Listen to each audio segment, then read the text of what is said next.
예수님께서 부활하셨습니다. 주님의 부활을 함께 축하할 수 있기를 바랍니다. 우리 주님께서 교우님들에게 부활의 영광을 더하여 주실 줄 믿습니다. 하늘에서 부으시는 하나님 나라의 생명을 우리 모두가 받아 누릴 수 있기를 진심으로 기원합니다. 기독교의 특징을 이야기하면서 꼭 빠지지 않는 것 중 하나가 있습니다. 그게 뭐냐 하면 빈 무덤입니다. 불교를 시작했다고 하는 석가모니도 무덤이 있고 소크라테스도 무덤이 있고 세상의 모든 위인들은 무덤이 있습니다. 하지만 예수님은 무덤이 비어 있습니다.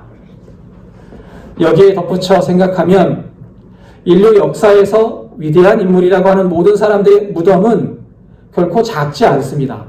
크게 만들고 화려하게 만들려고 합니다. 중국의 진시 황제의 무덤을 보면 그 크기가 무려 56km에 달한다고 합니다. 거의 서울만한 크기예요. 그리고 그 중심부의 높이는 아파트 20층 높이와 같다고 합니다. 굉장히 크고 화려합니다. 그러나 기독교는 예수님을 죽음의 상징인 무덤으로 기억하지 않습니다. 우리가 예수님을 기억하는 방법은 비어있는 무덤입니다. 기독교는 죽음에 머무는 종교가 아니기 때문입니다. 기독교는 생명의 종교이고 기독교는 희망의 종교입니다. 그래서 우리는 든 무덤이 아니라 비어있는 무덤. 주님께서 다시 살아나셨음을 기억하는 빈 무덤을 기독교의 상징으로 기억하고 있습니다. 예수님은 죽음 이후에 거룩한 생명이 있다는 사실을 우리에게 보여주셨습니다. 죽음을 이기신 주님의 부활을 복길교회 교우님들은 믿으십니까? 오늘 본문에는 예수님의 빈 무덤을 보고도 부활을 믿지 못했던 제자들의 이야기가 등장합니다. 1절과 2절부터 읽겠습니다. 안식 후 첫날 일찍이 아직 어두울 때에 막달라 마리아가 무덤에 와서 돌이 무덤에서 옮겨진 것을 보고 시몬 베드로와 예수께서 사랑하시던 그 다른 제자에게 달려가서 말하되 사람들이 주님을 무덤에서 가져다가 어디 두었는지 우리가 알지 못하겠다 하니. 성경은 예수님 부활의 첫 증인으로 여인을 이야기합니다. 공관 복음서에는 막달라 마리아와 또 다른 마리아 그리고 살로메라는 이름이 언급되지만 요한 복음에서는 막달라 마리아라는 이름만 언급됩니다. 부활의 첫 증인이 여성이라는 사실은 확실한 부활의 증거라고 신학자들은 이야기합니다. 고대 이스라엘 사회에서는 여성들의 지위가 높지 않았습니다. 그리고 법정에서 여성들은 증언할 수가 없었습니다. 왜냐하면 여성들의 증언은 믿지 못한다고 생각했던 거예요. 고대 사회에서 여성은 선천적으로 거짓말하는 존재로 여겨졌습니다. 그래서 법정 증언도 인정되지 않았고 여성의 말을 믿지 않는 풍토가 만연해 있었습니다. 그러니 만약에 예수님의 부활을 거짓으로 꾸미려고 했다면 그 첫 증인으로 여성을 내세우지는 않았을 겁니다. 왜냐하면 여성의 증언을 아무도 믿지 않으려고 했을 것이기 때문입니다. 그러나 성경은 사람들이 믿건 믿지 않건 사람들이 받아들이건 받아들이지 않건 부활의 첫 증인으로 여성을 이야기하고 있습니다. 왜 그럴까요? 사실이니까요. 주님께서 부활하셨다는 것이 사실이고 그 첫 번째 증인이 여성이기 때문에 사실대로 기록한 겁니다. 당시에는 받아들일 수 없던 여성의 증언이 오늘날에는 예수님의 부활을 증언하는 강력한 증거가 되는 겁니다. 성경의 이야기를 계속 따라가 보겠습니다. 안식 후 첫날 새벽에 막달라 마리아와 몇 명의 사람들이 예수님께서 누워 계신 무덤을 향해 가고 있었습니다. 이들은 시신의 발을 향유를 가지고 예수님의 무덤을 향해 갑니다. 무덤을 향해 가는 이들은 마음에 한가득 걱정을 안고 있을 겁니다. 무덤 입구를 막고 있는 큰 돌은 어떻게 굴릴 수 있을까? 무덤을 지키는 군인들을 어떻게 회유해야 할까? 걱정만 한가득 안고 걸음을 옮기고 있습니다. 그리고 무덤에 도착했을 때 이들은 깜짝 놀랄 수밖에 없었습니다. 돌은 이미 옮겨져 있었고 무덤 안은 비어 있었기 때문입니다. 무덤 안에 있어야 하는 예수님의 시신은 없었습니다. 어찌된 영문인지 모르고 이들은 예수님의 수제자 베드로를 찾아갑니다. 베드로와 예수님께서 사랑하시던 다른 제자가 함께 있는 것을 본 막달라 마리아가 울부짖으면서 그 앞에 무릎 꿇고 이야기합니다. 사람들이 예수님의 시신을 우리가 모르는 곳으로 옮겼습니다. 예수님의 시신이 없어졌습니다. 절망과 좌절 속에 막달라 마리아는 소리치고 있습니다. 여인과 사람들은 누군가 예수님의 시신을 옮겼다고 생각할 수밖에 없었을 겁니다. 시체가 저절로 움직일 수는 없었기 때문입니다. 그렇다면 누가 예수님의 시신을 옮겼습니까? 무덤에서 도둑질을 하는 도굴꾼들의 소행일 수 있습니다. 아니면 제자들이 시신을 찾지 못하도록 유대인들이 시신을 옮겨 놓았을 수도 있습니다. 여인들의 말을 들은 베드로와 예수님의 사랑하는 다른 제자가 무덤으로 뛰어가기 시작합니다. 3절과 4절입니다.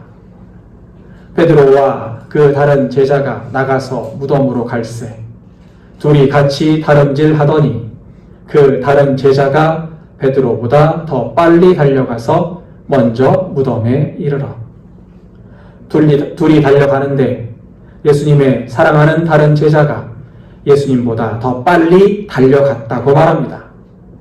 엎치락 뒤치락 앞서거니 뒤서거니 급하게 두 사람이 뛰어가는 겁니다. 이들이 무덤에 도착했을 때 예수님의 사랑하는 다른 제자가 먼저 도착을 했고 허리를 구부려 무덤 안을 살펴봅니다. 5절입니다. 구부려 세마포가 놓인 것을 보았으나 들어가지는 아니하였더니. 사랑하는 제자는 허리를 구부려 무덤 안을 들여다보았습니다. 그 안에는 세마포가 놓여 있었습니다. 예수님을 감쌌던, 시신을 둘러쌌던 세마포였습니다. 하지만 안으로 들어가지 않습니다. 그리고 뒤이어 베드로가 뛰어와서 무덤 안으로 들어갑니다. 그리고는 무덤을 살펴보기 시작합니다. 6절과 7절입니다.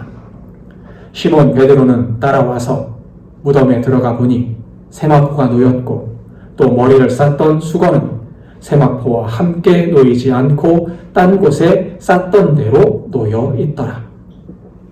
베드로가 살펴본 무덤 안의 상황은 조금 이상합니다.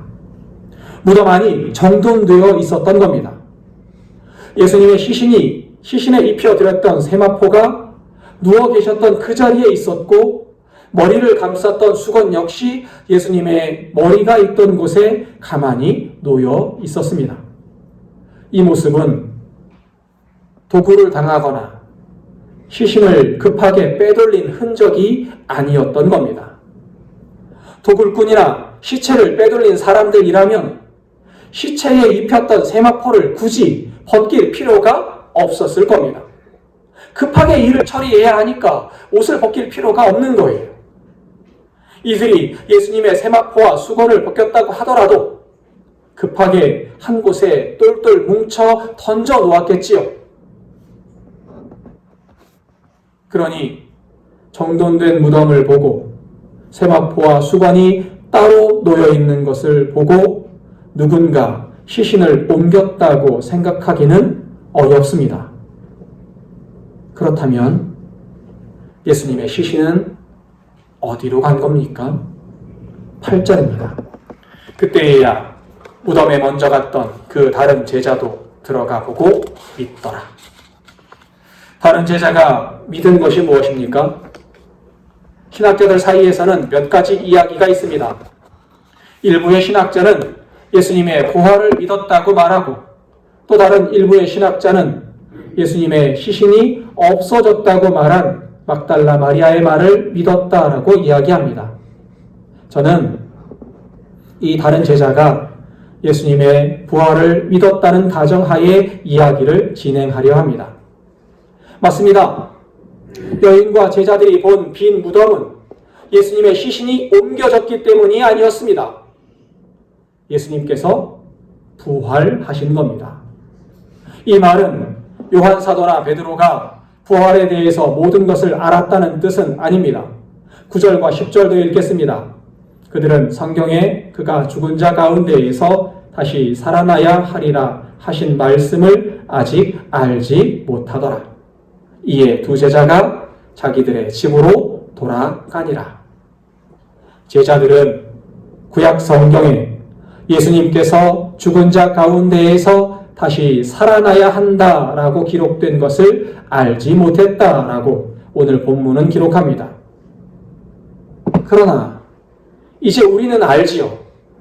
여러분들은 압니다. 예수님께서 죽음의 권세를 이기시고 부활하셨다는 사실을 여러분들은 압니다. 저도 압니다.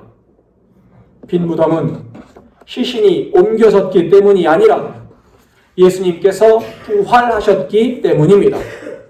빈 무덤은 예수 그리스도의 부활을 가리키는 표지였던 겁니다. 성경은 예수 그리스도의 부활을 증거하는 여러 이야기를 기록합니다. 앞서서 말한 부활의 첫 증인이 여성이라는 사실도 대표적인 증거 중 하나입니다. 또 다른 증거는 예수님을 만났던 증인들이 있습니다. 고린도전서 15장 5절에서 6절을 보면 최소한 500명 이상의 사람들이 부활하신 예수님을 만났다고 말합니다. 한두 명이 아니고 500명이, 그것도 여기저기 흩어져 살고 있는 500명이 말을 맞출 수는 없습니다. 그러니 500명이 한꺼번에 예수님을 만났다, 부활하신 예수님을 보았다라고 말하는 것은 확실한 부활의 증거라고 밖에는 볼 수 없습니다. 또 부활하신 예수님을 만난 사람들은 하나같이 급작스러운 삶의 변화를 겪습니다. 여러분, 예수님께서 십자가에 못 박혀 돌아가실 때 제자들은 어디에 있었습니까? 모두 도망갔습니다. 무서워서 또는 실망해서 그들은 예수님을 떠나갔습니다. 그러다가 며칠이 지나지 않아서 그들은 목숨을 내놓고 예수님을 증거하기 시작합니다. 도망갔던 사람들이 예수님 부활했습니다. 예수님이 살아나셨습니다. 예수님이 우리의 구원자입니다. 라고 증거하기 시작하는 겁니다. 그것도 목숨을 내놓고 말입니다. 이것은 부활하신 예수님을 그들이 만났고 그분을 경험했기 때문이라고 밖에는 설명할 수가 없습니다. 오늘의 본문 뒤이어 나오는 이야기에도 여러 사람이 부활하신 예수님을 만난 이야기가 기록되었습니다. 예수님은 막달라 마리아를 만나 주셨고 제자들이 모여 있는 곳에 나타나셨고 갈릴리 호수에서 제자들을 만나셔서 베드로와 대화도 하십니다. 예수님은 분명 부활하셨습니다. 예수님은 죽음의 권세를 이기셨습니다. 죽음은 생명으로 바뀌었고 절망은 희망으로 화해해졌습니다. 교우 여러분, 주님의 부활은 2000년 전에 죽었던 한 사람의 부활에 그치지 않습니다. 주님의 부활은 죽음의 권세를 이기신 사건입니다. 더불어 나 역시, 우리 역시 주님 부활에 참여할 수 있다는 사실을 말해줍니다. 로마서 6장 8절에서 바울 사도는 이렇게 이야기합니다. 만일 우리가 그리스도와 함께 죽었으면 또한 그와 함께 살 줄을 믿노니. 주님께서 죽음의 권세를 이기시고 다시 사셨으니 그와 함께 죽은 자들은 역시 죽음의 권세를 이기고 부활하게 될 줄로 믿습니다. 우리가 오늘 주님께 예배하는 것은 주님께서 죽음의 권세를 이기셨듯 우리 역시 죽음에서 건짐받을 줄 믿기 때문입니다.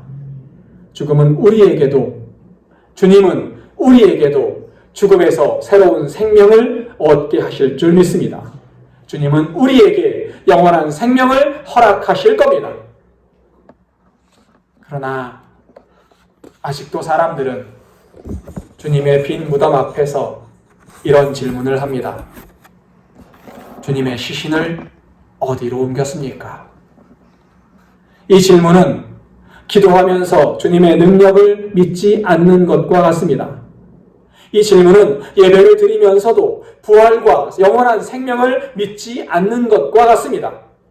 아직도 세상만을 바라보면서 걱정과 근심 속에 방황하는 것과 같습니다. 복길교회 교우 여러분, 주님의 부활의 주님, 죽음의 권세를 이기신 주님 기억하시기를 바랍니다. 주님께서 주시는 희망과 생명을 오늘 이 시간 온전히 누리시기를 바랍니다. 기도하십시오. 그리고 주님의 능력을 믿으십시오. 예배 드리십시오.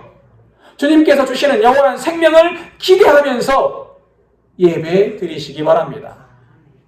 예수님은 죽음을 이기시고 영원한 생명을 우리에게 주시는 분이십니다. 주님과 함께 생명을 누리시기를 바랍니다. 무덤을 바라보면서 주님의 시신을 어디로 옮겼는지 알지 못합니다 라던 걱정과 근심에서 벗어날 수 있기를 바랍니다. 세상의 모든 걱정, 근심, 세상의 모든 유혹들을 떨쳐낼 수 있기를 바랍니다. 다시 사신 주님, 영광의 주님을 만나시고 그분의 권능 믿으시기를 바랍니다. 그분께 나의 모든 걱정, 근심, 세상의 짐을 맡겨 드리기를 원합니다. 그리하면 부활의 주님께서 우리를 세상의 걱정, 근심에서 놓아 주실 줄 믿습니다. 이 세상에서 끌어올리셔서 하늘의 생명으로 우리를 인도하실 줄 믿습니다. 주님의 은혜와 주님의 생명을 온전히 받아 누리시는 복길교회 교우님들 되시기를 바랍니다. 기도하겠습니다.